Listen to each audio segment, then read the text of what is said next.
Hmm. So I haven't done a vlog in a while.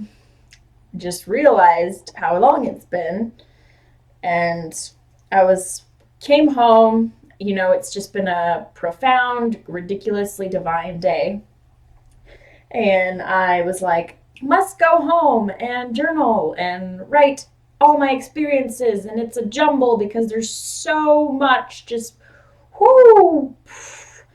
And then I realized also that feeling of wanting to call someone and tell someone because you want to talk and you just want to process, you want to speak it, you want to share.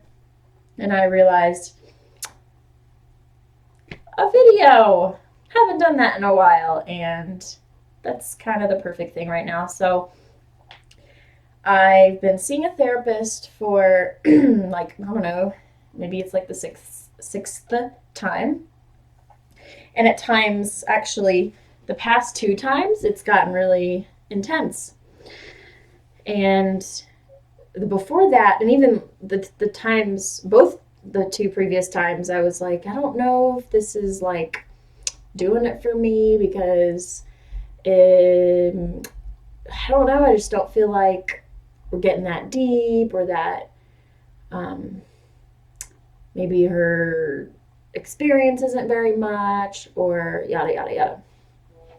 So I go last time, and somehow we get on the subject of my sister and the last year of her life, and that year where we were starting to slowly become closer and not have so much sibling rivalry. And thinking of that, just the relationship that we were starting to have really got me so emotional. Like, whoa.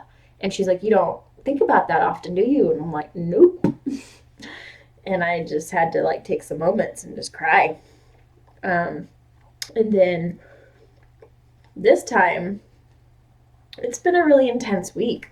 I've had a lot going on, and between being physically sick, getting my roommate sick, and kind of being um, indirectly blamed for it, and the fact of my biggest desire is to bring healing to the world, and now look, I'm making everyone sick, and could have done better, and it's a very humbling experience. And then the experience of being bashed on by someone who doesn't think I'm environmental enough because of me getting a Prius, blah blah blah, and then another person bashing on me and purging hatred on me, and like a friend spontaneously coming and being a host to her, and then being kind of disconnected with myself and not being able to work properly, and just like a lot of stuff that really helped me grow after I really got to a breakdown point.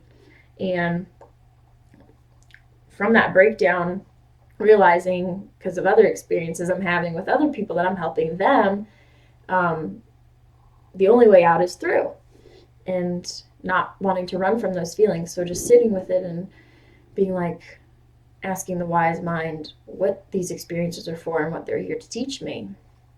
And so through that, being able to be with it and come to my mirror and look at myself and have empathy and start to notice the things I was telling myself that were lies, such as I'm not good enough, oh my god, look what they're doing, and just feeling like really low, really, really low point. And like thinking I'm just such a waste of life, kind of in a way.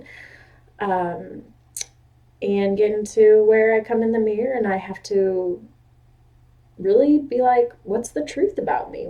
Who really am I? And realizing I am strong and beautiful, and I have these dance, the dance affirmation thing that I had long ago, and just kind of doing that and be like, no room for doubt, no room for judgment, and watching the twin flame couple that has inspired me so much, and they had just made a video about um, exactly everything I need to hear, and it was perfect about the energetic craziness that's going on, and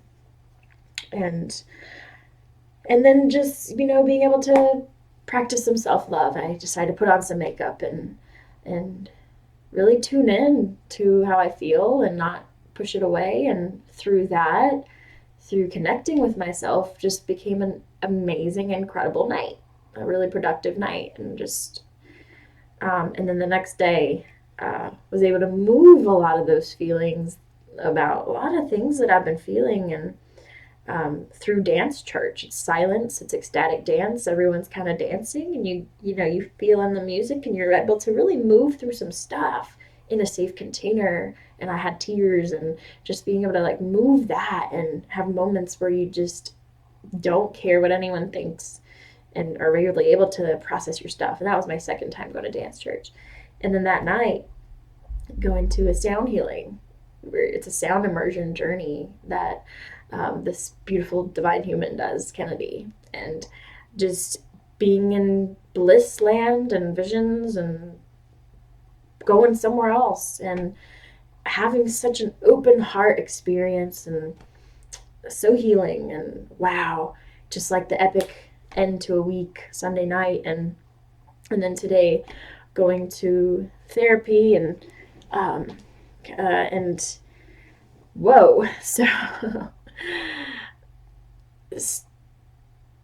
lots of processing and lots of realizations about pain and life. And recently wrote a little blog kind of thing, and I'm gonna post that, and about why this comment of this guy who had called me out for getting a Prius instead of a fully electric car, and how all these other things he had said, I'm a waste of oxygen, and how I care more about my reputation on Instagram than the earth, and like all these comments that really hurt me and got to me. And it's like, why? And I was like, this is a time I have to step out of my comfort zone and really face why that got me so much, because and really share the truth. It's like truth time, and it's, why do I care about my reputation? And I do, and the reason for that is to be able to inspire, is because activism is such a hard, sometimes burden to know things and want to tell people in a way that you don't push them away, and things like that. So wrote about that, and how when you've opened your eyes, you don't want to continue closing your eyes to life. You're forced through hardships to live in a different way, which is opening your eyes to the joy and the pain. And yes, I've come to that, and there's so much more. So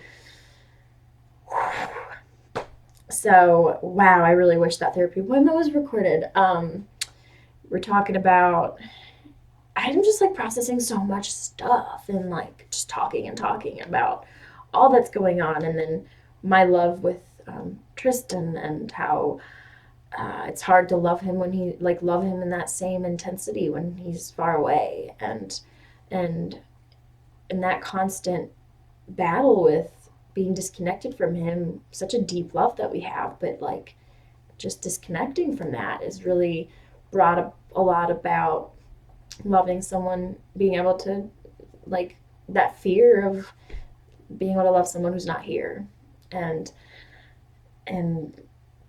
just always ends up coming back to my sister. And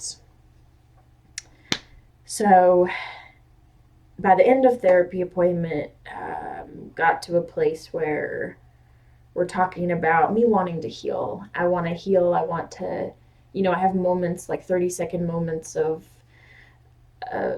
realizing that someone I loved is gone, and what that experience is, and what that means, and like really just like experiencing that, and then be like, holy man, this is too much, and kind of shutting back down again.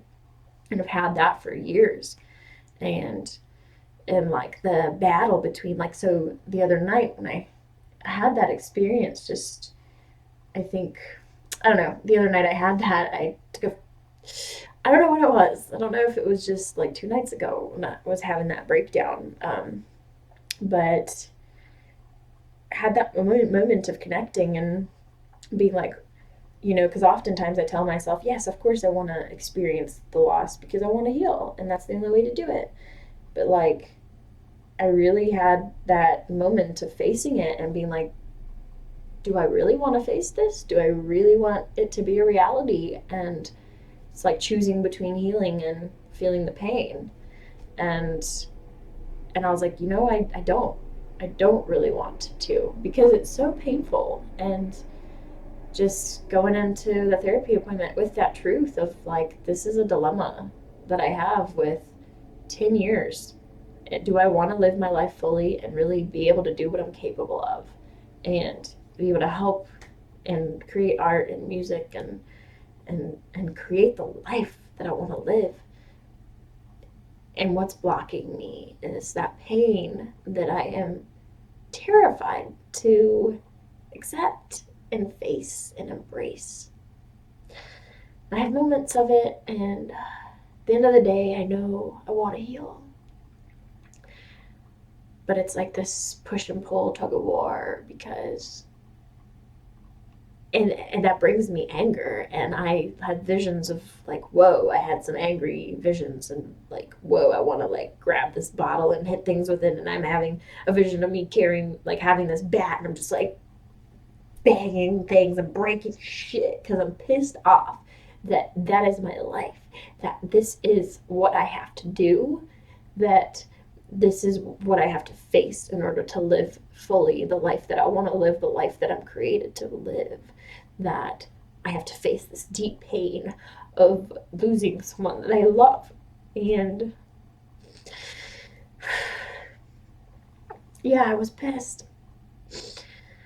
And I just all the flooding of emotions and realizations that's coming with that. And therapy appointment's over. And we have to talk about schedule for next time, and then I leave. So, okay, the floodgates have been opened and the dam has been put down because you're about to leave. And I literally was thinking, like, this is the awful timing. So, I go to the store. I get my 3 gallons of water. I go to put it in the car. It hits this, like, edge of my seat and breaks. All of a sudden, I see, like, waterfall coming in the back of my car. I'm like, oh my God, for a moment. And then I was like, oh shit, like, get it out of the car. All over the car. Get it out all over me. Oh, dang it. Wow, I just broke my water thing. $16 and yada yada. Now I'm going to be thirsty and whatever. Not a fun experience. Everything's wet. I'm about to have to go to choir. And on top of that, I'm already just flustered as it is, and then I have all these emotions from therapy, and I'm like, whoa. So, and I'm like, okay, I kind of want to not go because I want to deal with this situation. I want to deal with my emotions. I go, and the first song we sing is the Serenity Prayer. God grant me the courage. God grant me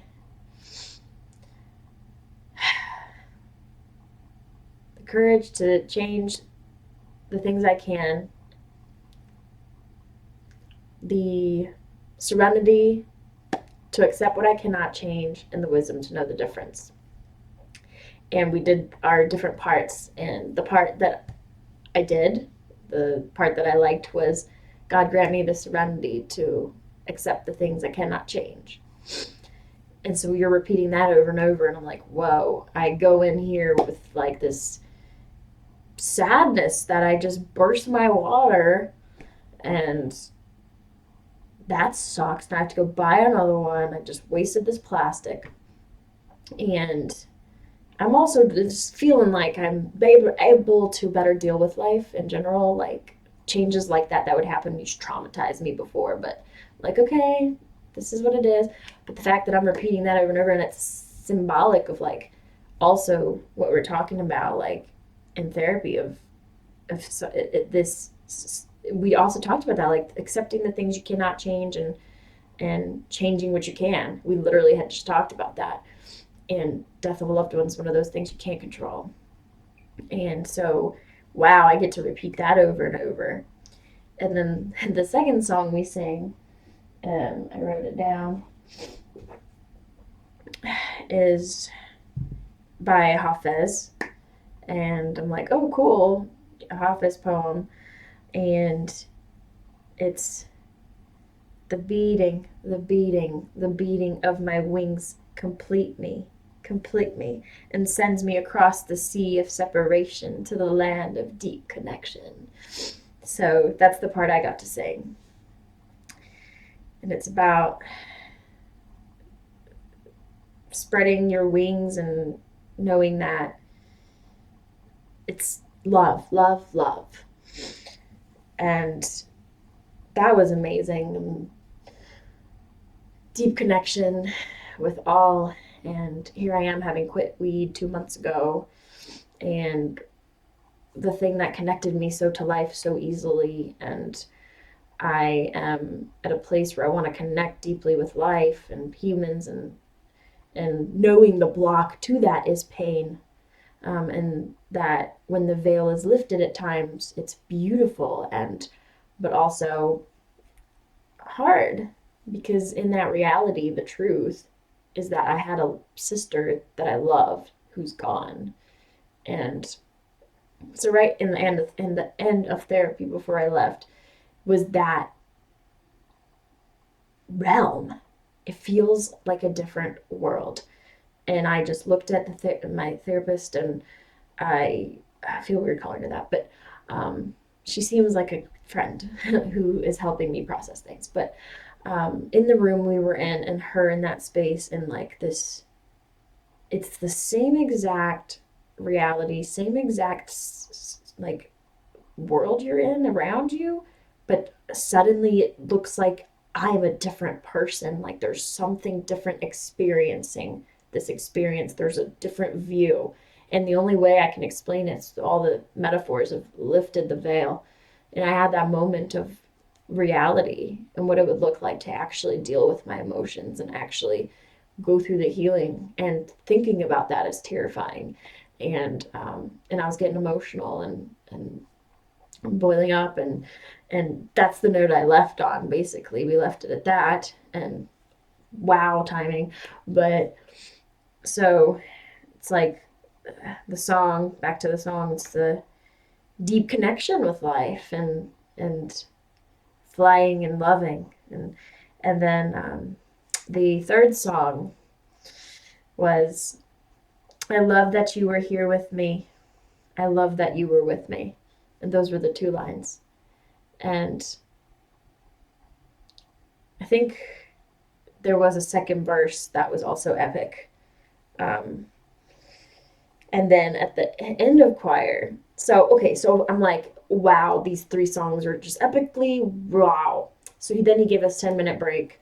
I go outside, I cry. I'm like, whoa, divine, and I just want to like bow down to the Holy One. Whoa, universe, you have just put these amazing, beautiful songs that I need to hear and that are just epically, perfectly on time and divine. And then you think about it a lot, then you kind of lose that connection with it. But then the last two songs that we did were epic again, and the last one was about grieving, basically. Like, the second verse was that not everyone is bound. Some of us are bound to die, and I've gone far away, my darling. I've gone far away, and you'll come home again and see me someday. And some of us are not, or some of us are bound to die. Oh, love, it breaks my heart to see you cry. And then that touched me again, like, whoa, because um, really, really, this, can you get any more like whoa in your face with this music? After I cried, we came in, the song was Everything's Gonna Be All Right. I believe everything's gonna be all right. And then it was that one, and it's like, oh my God. Because a part of me did not want to be at choir. I just wanted to go cry. I just wanted to go process. I was like, why am I being here?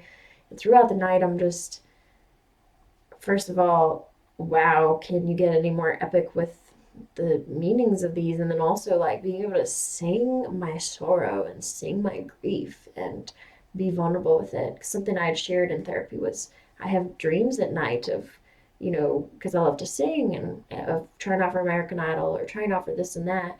And what kept me from winning or moving forward was that lack of vulnerability that I didn't open, I didn't share. And I'm like, that's what's stopping me in life. And at choir, I was able to really, even I was tearing up throughout class, and songs were just making me cry. I was emotional and vulnerable, and then I was able to belt the music out with my soul and heart. So almost done. After class, I connected with someone who also had some funky experiences and was able to share, and he shared some amazingly profound symbolism with water because he said he's done so much housework and plumbing and it's like the symbolism with people having clogged up things, and there's so much water plumbing issues in people's homes, and he's like people having these clogs, and it's like the clog of emotion and or drips, overflow, too much. And so he's having me think about that related to our emotions and how it's our home, it's in the home, in this home, and those are the issues. And I think there's so much symbolism with the life on the outside, and I love seeing those connections. It's like what you see in your life and what's going on inside. Life loves to just be funny like that and show us that. And so I'm like, whoa, because he was making the connection with the water bursting like that. I was like, wow. And before I even told him anything about my emotion stuff, he had made that, and I was like, you know, I just got out of a therapy session where I didn't get to release those emotions like that. And next thing I know, my water is just bursting into a waterfall, like the tears. So that, and then we can continue to talk. And later he mentioned that, like, how in dreams, it was such an epic divine conversation. How in dreams, we have interpretations of it, and different people have different interpretations. And he's like, if it was my dream, I would also look at it as the water breaking, when the woman's water breaks before birth. And that also was like epic because I'm like, wow. So like that happens before you're about to birth something. And it's like, and what I birthed was music, vulnerability, heart and soul, and was able to do that. And also like come through the other side after I cried. We had like a more fun song, and I'm able to dance and like really be present and in my body, and it just felt really nice. And so this symbolism of, and then just to think about how dreamland, like this reality is the waking dream, and how things show up for us to interpret, and just the whole thing felt like a dream. And whew, so that's what's been going on. There's been so much growth this week, and so much growth, like learning, expanding, and like being able to take my experiences and see them and be like, what's the lesson here? And wow, it's been really challenging and really beautiful, and I'm grateful. And I've made 2 yoga videos already this week, and well, last week, and I love that. And I actually made some music with it today, and like had that inspiration while I was in the sound healings to start making my own music to my yoga videos. So, of course, it didn't go very well. I didn't realize the speakers suck, but I will work on that, and feeling really grateful, and there's a lot of good to come. And thank you all. Thank you. Thank you.